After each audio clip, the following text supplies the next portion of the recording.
Awasthi classes में आप सभी का स्वागत है। मैं आरपी अवस्थी आप सभी विद्यार्थियों को नमस्कार करता हूं। तो हम पढ़ रहे थे भारतीय संविधान, और भारतीय संविधान में हमने पूर्व के लेक्चर में पढ़ा था 42वां संविधान संशोधन। उसके आगे आज हम पढ़ेंगे एक प्रमुख संविधान संशोधन, ख्याति प्राप्त संविधान संशोधन, और वो है 44वां। तो आइए पढ़ते हैं 44वां संविधान संशोधन। हमारा विषय है भारतीय संविधान, भारतीय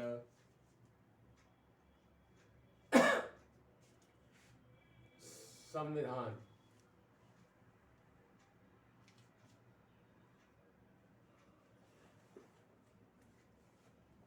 भारतीय संविधान यानी इंडियन कॉन्स्टिट्यूशन। और आज का जो हमारा टॉपिक है, जहाँ से आज हम चलेंगे, तो 44वां संविधान संशोधन या 44वां संशोधन।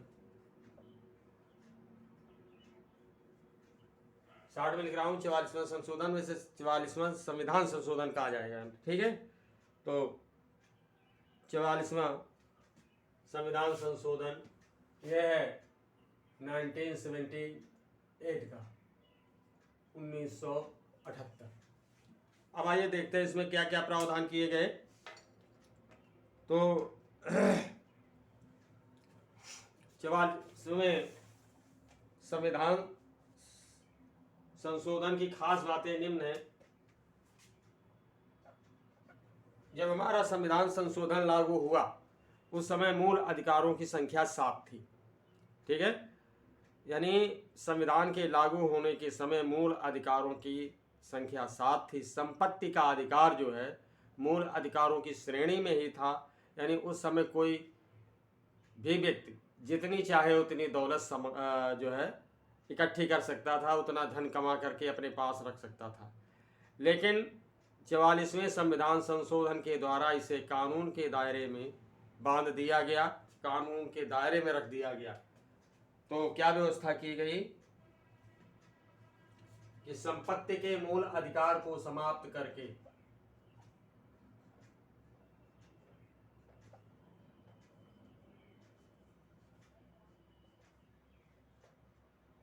संपत्ति के मूल अधिकार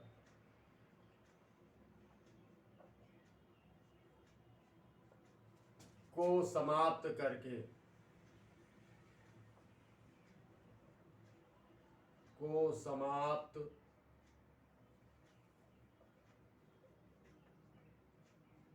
करके संपत्ति के मूल अधिकार को समाप्त करके इसे विधिक अधिकार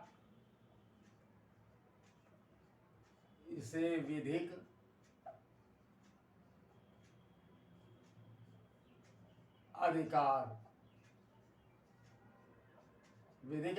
मतलब कानून के दायरे में, विधिक अधिकार अनुच्छेद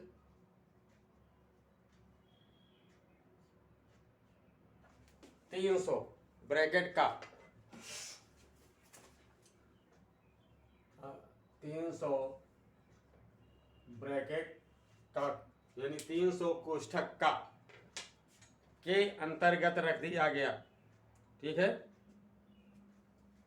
के अंतर्गत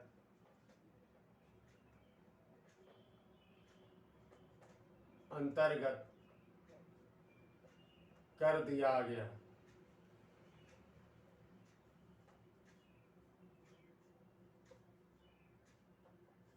मतलब यह है कि संपत्ति के अधिकार को कानूनी दायरे में बांध दिया गया।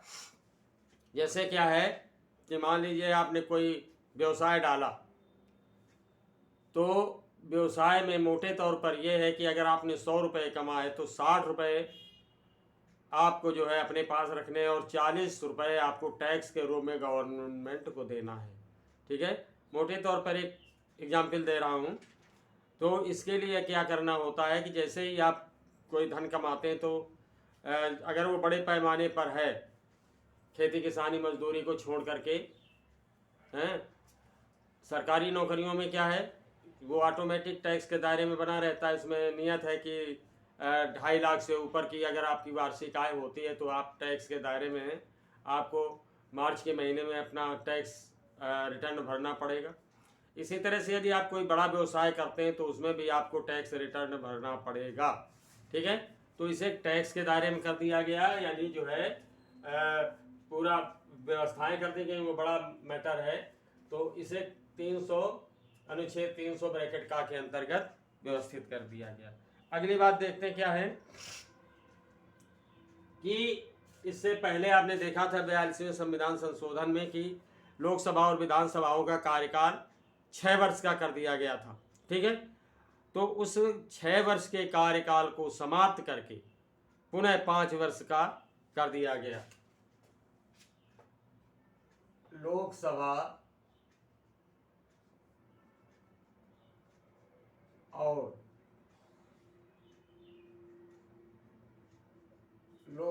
और विधानसभाओं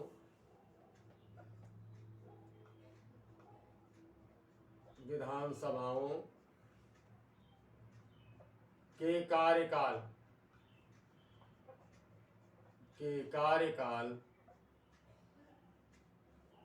6 वर्ष को समाप्त करके 6 वर्ष को समाप्त करके पुनः 5 वर्ष 5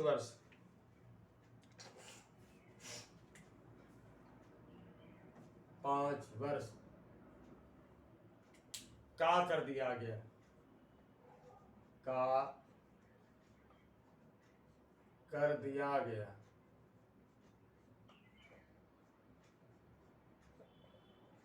और आप देख रहे हैं कि वर्तमान में भी लोकसभा और विधानसभाओं का कार्यकाल 5 वर्ष का ही है।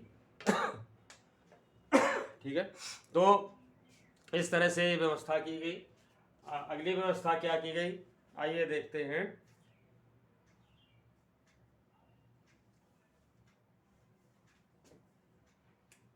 राष्ट्रपति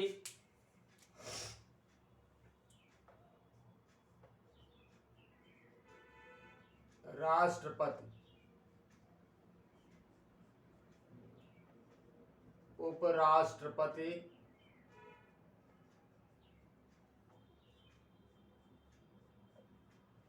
प्रधानमंत्री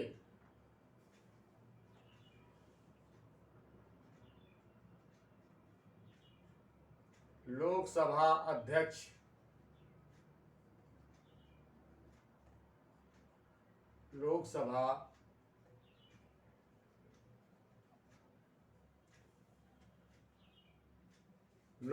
अध्यक्ष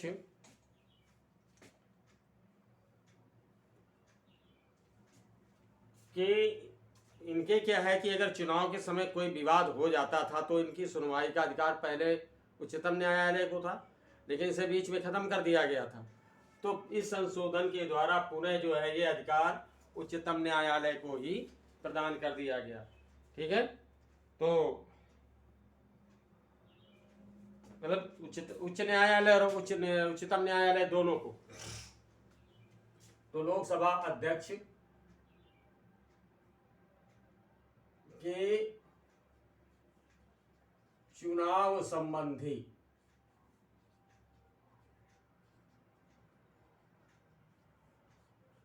विवादों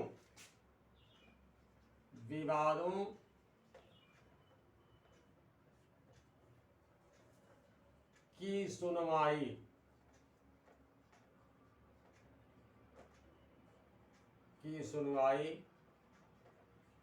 का अधिकार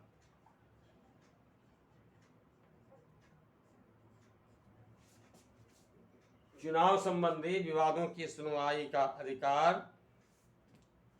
पुनः सर्वोच्च न्यायालय तथा उच्च न्यायालय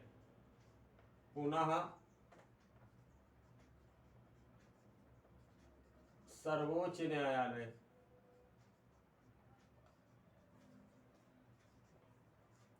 तथा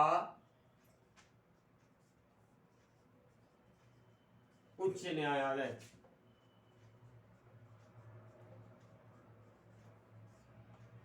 को प्रदान कर दिया गया।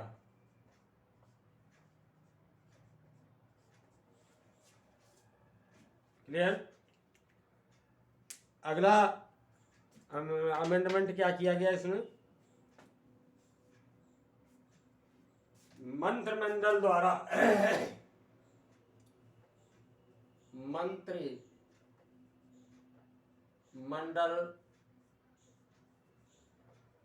द्वारा जो भी परामर्श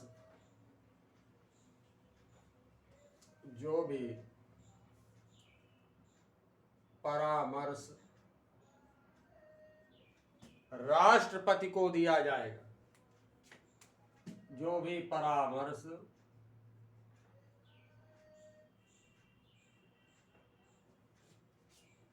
मंत्रिमंडल द्वारा जो भी परामर्श राष्ट्रपति को दिया जाएगा, राष्ट्रपति मंत्रिमंडल को उस परामर्श यानी राष्ट्रपति मंत्रिमंडल को उसको जो भी परामर्श देगा, राष्ट्रपति उस परामर्श को अनिवार्यता स्वीकार कर लेंगे। यानी इसमें मतलब क्या है कि जैसे मंत्रिमंडल अगर राष्ट्रपति को कोई सुझाव देता है, ठीक है, राष्ट्रपति को कोई सुझाव देता है अगर मंत्रिमंडल, और अगर आवश्यकता महसूस होती है राष्ट्रपति महोदय को कि इसमें संशोधन किया जाना आवश्यक है, और दोबारा मंत्रिमंडल को वो लौटा देते हैं, लेकिन मंत्रिमंडल यदि उसमें संशोधन नहीं करता है, वैसा का वैसा ही राष्ट्रपति को लौटा देता है, बिना संशोधन किए हुए लौटा देता है, और ये अनुरोध करता है कि इसे लागू कर दिया जाए, इस परामर्श को जो है मान लिया जाए, तो राष्ट्रपति अनिवार्य रूप से उस परामर्श को मानेगा। ठीक है। तो और मंत्रिमंडल द्वारा जो भी परामर्श राष्ट्रपति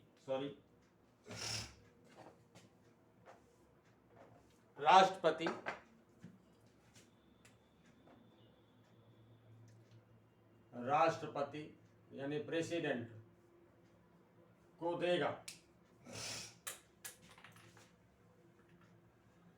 मंत्रिमंडल द्वारा जो भी परामर्श राष्ट्रपति को दिया जाएगा, उसे यदि राष्ट्रपति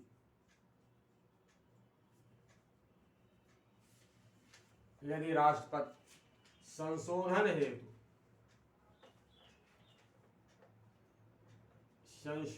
हेतु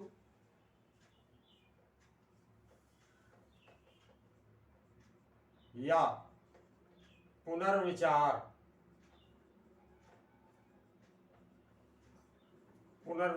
हेतु वापस कर देता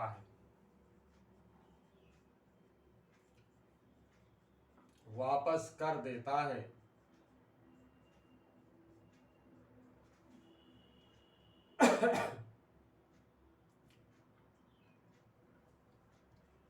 लेकिन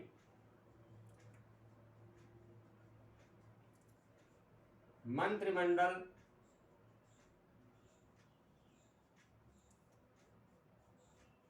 पुनः वैसा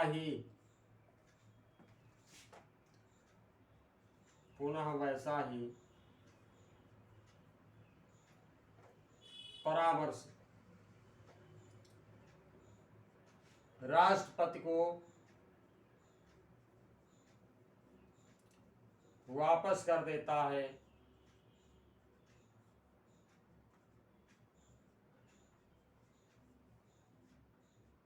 तो राष्ट्रपति तो राष्ट्रपति उसे अनिवार्यतः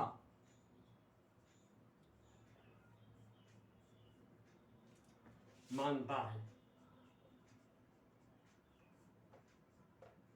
समझ में आ गई बात। यदि मंत्रिमंडल के द्वारा कोई भी विधेयक है, परामर्श है, इस तरह से राष्ट्रपति को दिया जाता है और अगर राष्ट्रपति संशोधन के लिए उसे पुनः सदन को वापस कर देते हैं या मंत्रिमंडल को वापस कर देते हैं, लेकिन सुधार नहीं किया जाता है, वैसा का वैसा ही राष्ट्रपति महोदय को वापस कर दिया जाता है, तो राष्ट्रपति महोदय को उस पर हस्ताक्षर करने ही होते हैं, अनिवार्य रूप से उसे मानना ही होता है। यह व्यवस्था की गई 44वें संविधान संशोधन के द्वारा। अगली बात क्या है,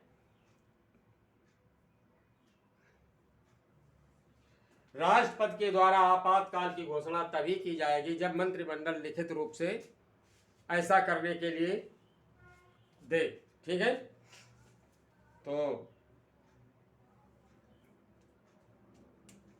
राष्ट्रपति द्वारा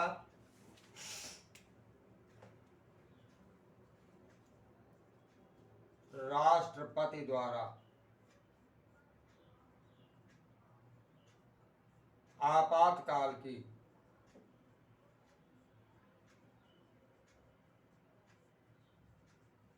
घोषणा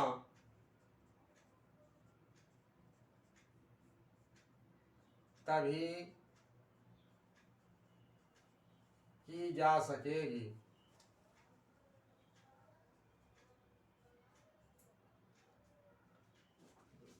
राष्ट्रपति द्वारा आपातकाल की घोषणा तभी की जा सकेगी जब मंत्रिमंडल लिखित रूप से जब मंत्रिमंडल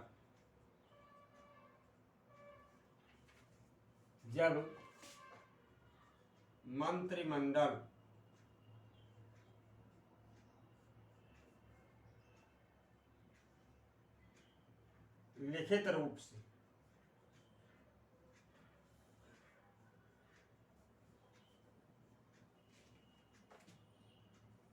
ऐसा करने के लिए कहे।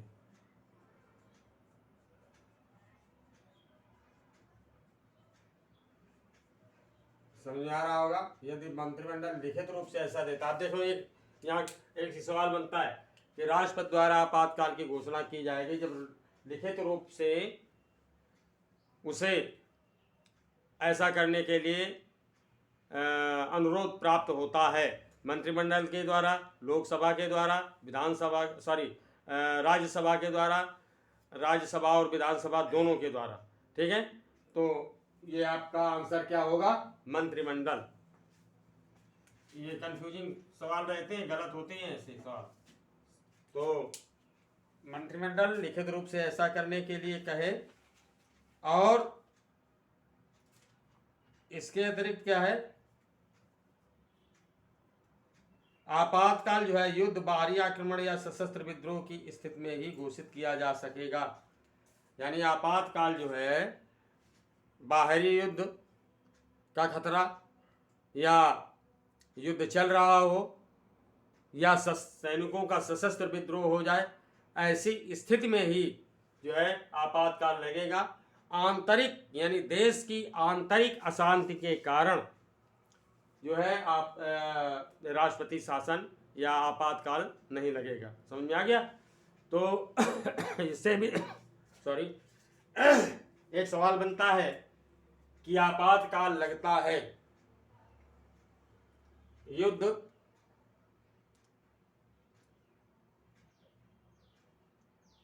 के समय,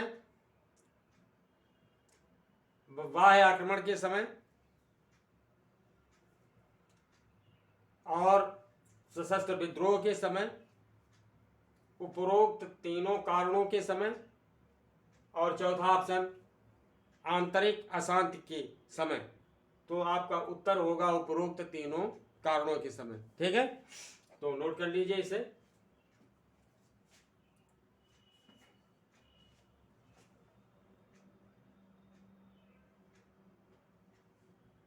एक चीज और समझ लीजिए कि अगर आपातकाल चल लग जाता है तो 1 माह पश्चात इसकी संस्तुति जो है आगे बढ़ाने के लिए पुनः चाहिए।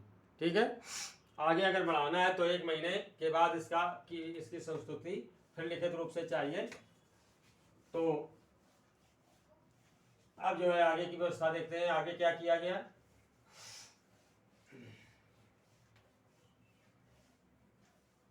आगे जो है अगला इसमें जो संशोधन किया गया 44वें संविधान संशोधन में, वो ये कि व्यक्ति के जीवन और स्वतंत्रता का अधिकार, व्यक्ति के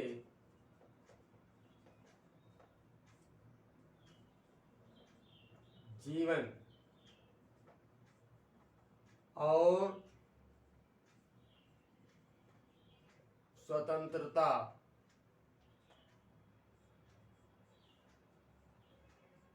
के अधिकार को आपातकाल में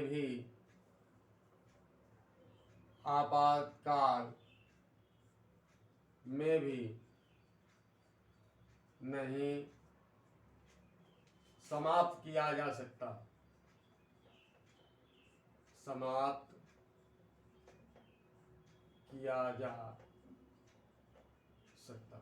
यानी जो व्यक्ति की स्वतंत्रता है, आज़ादी है और उसके जीवकों का पार्जन के संसाधन है, उन्हें आपातकाल में भी खत्म नहीं किया जा सकता। यानी आपातकाल के समय यदि आदमी कोई फैक्ट्री में ड्यूटी करता है, ठीक है, खेती किसानी करता है, मजदूरी करता है, कोई काम करता है, तो उसे ऐसा करने से रोका नहीं जा सकता है। साथ ही साथ कहीं आना जाना है या और कोई काम है, उनको निर्बाध रूप से व्यक्ति कर सकता है। आपातकाल में इन पर रोक लगाई नहीं जा सकती है।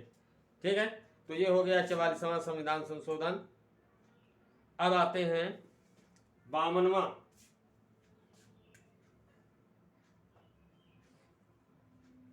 संशोधन।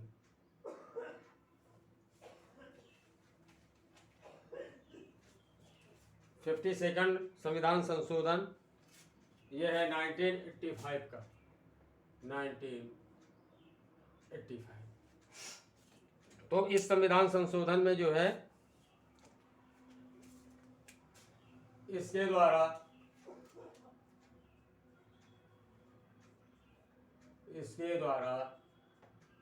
संविधान में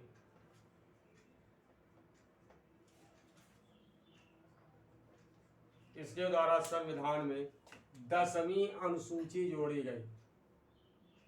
10वीं अनुसूची जोड़ी गई।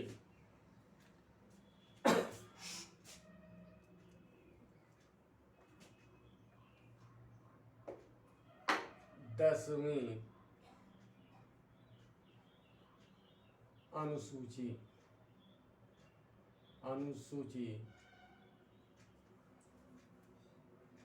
मैंने आपको बताया था कि जब हमारा संविधान लागू हुआ उस समय 8 अनुसूचियां थी, तो 1985 में जो है 10वीं अनुसूची जोड़ी गई।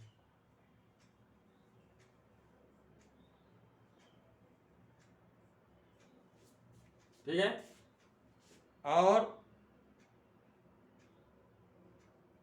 ये 10वीं अनुसूची किससे संबंधित है?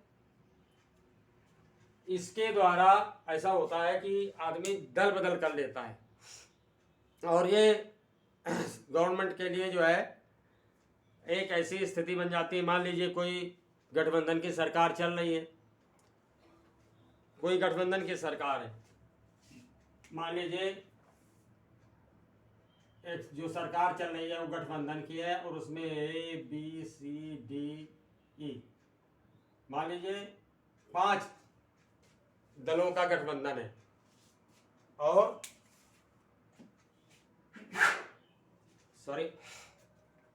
इन 5 दलों के गठबंधन में से जो है 3 दल अपने विधायक काट लेते हैं, अपने सांसद काट लेते हैं। अब बहुमत कमजोर हो जाता है। अब बहुमत सिद्ध करने के लिए फिर क्या होता है कि अन्य दलों के सांसदों या विधायकों की खरीदारी होती, खरीद फरोख्त, उसमें तय होता है कि इतने करोड़ रुपए देंगे। यानी मंत्रिमंडल में जो है मंत्री बनाएंगे। तो इस तरह से क्या है, करप्शन को बढ़ावा मिलता है। तो इस स्थिति को खत्म करने के लिए जो है ये अनुसूची जो है बनाई गई। इसके द्वारा जो है दल बदल की जो नीति थी, कानूनी रोक लगाई गई। इसके द्वारा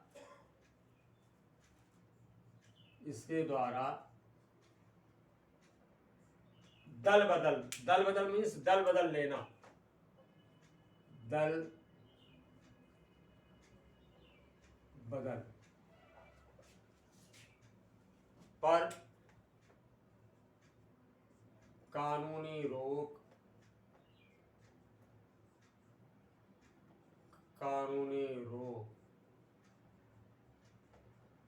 लगाई गई।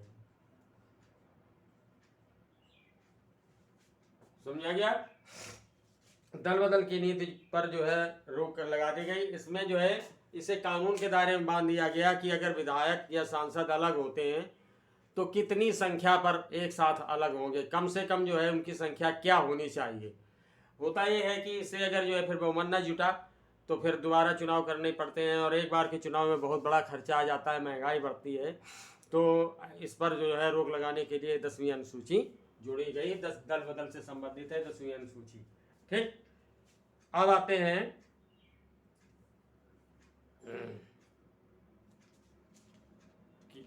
जो खास संशोधन है हम वही पढ़ेंगे।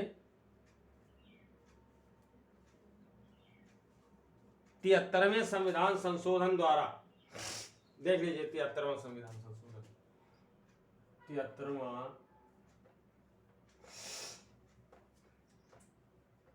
73वां संशोधन 1992। 73वां संशोधन जो है 1992।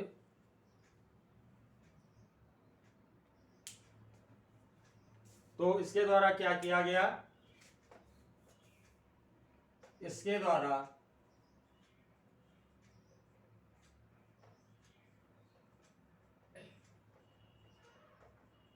संविधान में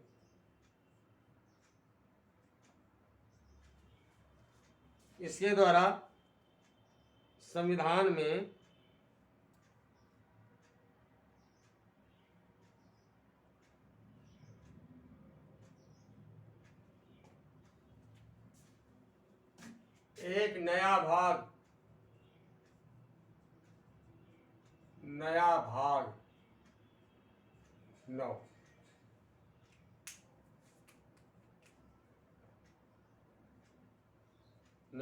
9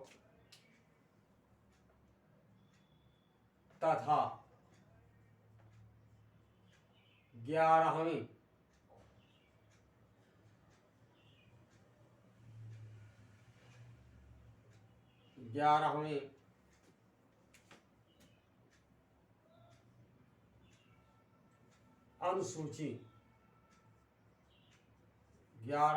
अनुसूची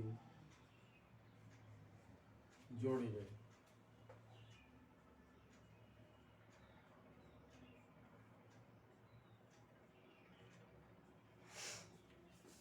ग्यारहवीं अनुसूची जोड़ी गई और संविधान में एक नया भाग 9 जोड़ा गया। साथ ही साथ पंचायती राज व्यवस्था को संवैधानिक दर्जा प्रदान किया गया। इंपॉर्टेंट है पॉइंट, पंचायती राज व्यवस्था को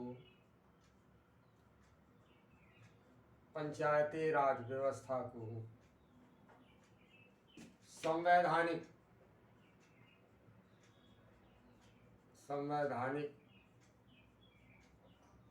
अधिकार प्रदान किया गया। संवैधानिक अधिकार प्रदान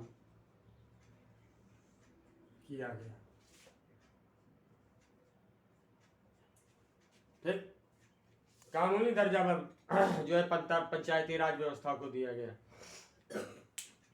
और इसके बाद जो है 74वां संविधान संशोधन 1993 है जो, इसमें 12वीं अनुसूची जोड़ी गई। और तो देख लीजिए 74वां संविधान संशोधन 1993, यानी अगले साल ही 74वां संशोधन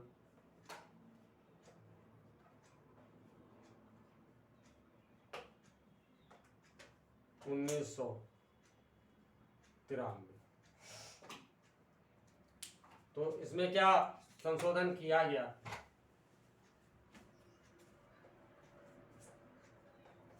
इसके द्वारा संविधान में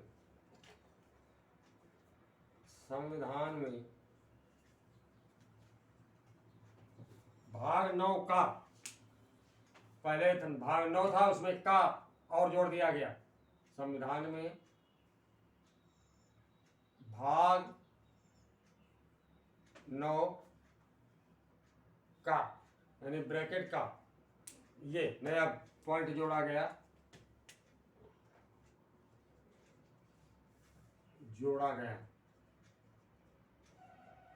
और इसके अलावा क्या व्यवस्था की गई कि जो शहरी निकाय क्षेत्र हैं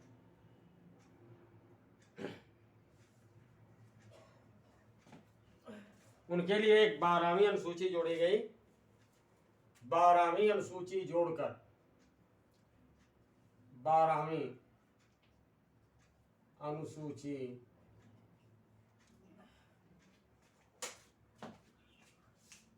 अनुसूची जोड़ी गई और 12वीं अनुसूची जोड़कर शहरी क्षेत्र की स्वायत्त संस्थाओं को, 12वीं अनुसूची जोड़कर शहरी क्षेत्र की स्वायत्त संस्थाओं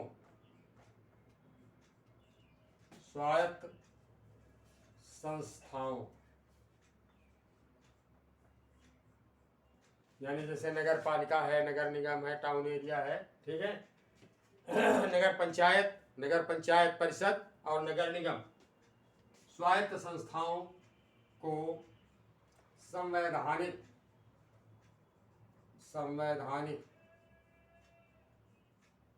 दर्जा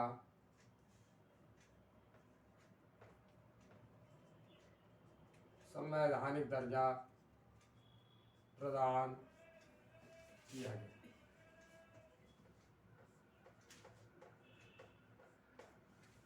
समझा गया? तो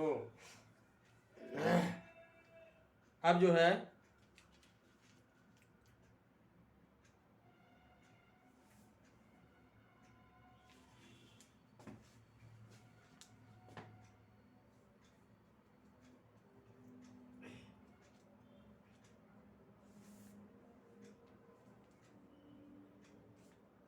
अब